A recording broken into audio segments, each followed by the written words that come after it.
Alright guys, welcome back to Bow Hunting for Dummies. Today I'm going to talk about something that is super unknown to a lot of hunters, but it's something that will save you a lot of time in the field and could potentially put you on some very big animals without a lot of work, and that is how to identify terrain features and how to read maps.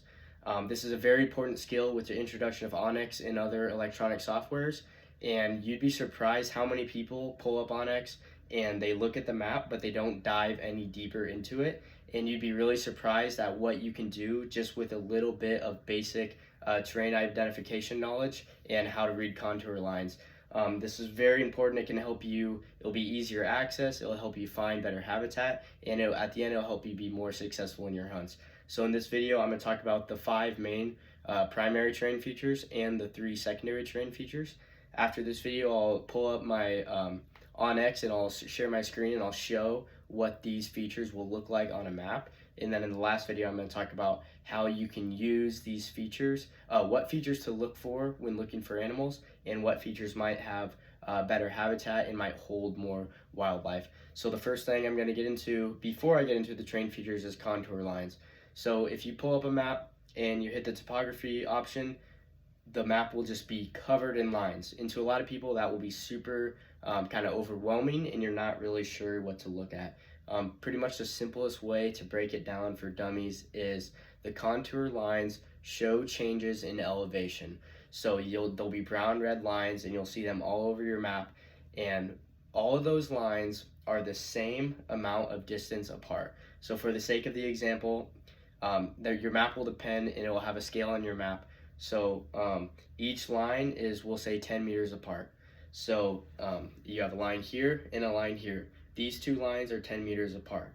And as you start to rise in elevation, it starts to look like the lines are getting closer. And on the map, you'll see that the lines really start to shrink together. But it's not actually changing the distance between them, it's just changing the height in between them. So the more lines you see stacked up together, the steeper that elevation is. And the wider apart those lines are, the flatter that elevation is. So it's really kind of easy. If you see a bunch of contour lines together, it means it's a super steep whatever. And if you see them really spread out apart, it's really flat ground. So that's the basic introduction to contour lines. And now I'll get into the 5 primary terrain features. I hope this isn't inverted for you guys, but you got hill, valley, ridge, saddle, and depression. The mnemonic I like to use for those is hidden valley ranch salad dressing.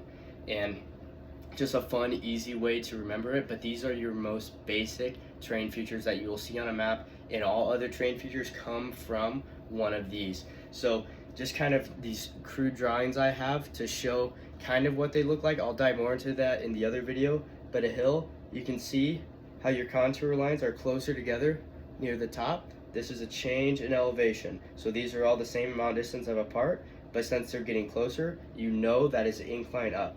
Here you have a valley, so these tight lines show a cliff or another type of hill. This is a hill, and this down here has no lines. I put arrows in it, but this is your valley in between these 2 signs of elevation. A ridge is just a group of hills in a line. So you have hill, hill, hill. This is your ridge line. It can be steeper than that, it can be less steep than that. And then here you have your saddle. A saddle is pretty much a hilltop in a hilltop, but in between the hilltops, instead of going all the way back down to the bottom, it goes slightly down and then back up to the other hilltop. It literally looks like the saddle that you have on a horse, guys. So here's a saddle, hilltop, hilltop. This spot right here, this is your saddle. And then a depression is super easy to identify, as opposed to getting it confused with a hill, because they'll have these little tick marks in it. And that means it is low elevation. So that obviously is a depression. Usually it's a wetland or a swamp. Kind of another thing is valleys will usually have some sort of water in them.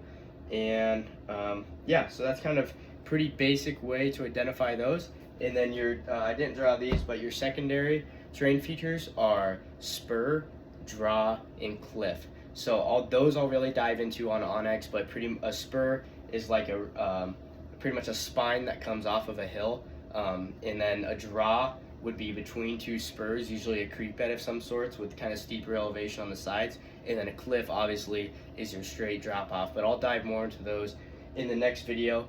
And then I don't know if I have time for this on the live, but a fun, easy way to remember all these with your hand besides the mnemonic is right here on your hand. If you hold it like this, here's your depression right here.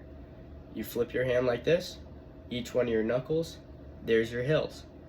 In between your knuckles, you have a little slope. Those are your saddles. Down the spines of these are your spurs.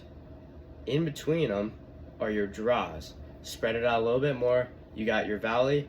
The combination of all your knuckles, that's your ridge line. So here you have all your train features on your hand. You ever get confused, just look at your hand. It's really simple, guys. I'll show you what it looks like on a map, but just knowing those train features will help you walk easier, and once you figure out which ones hold deer, it will help so much.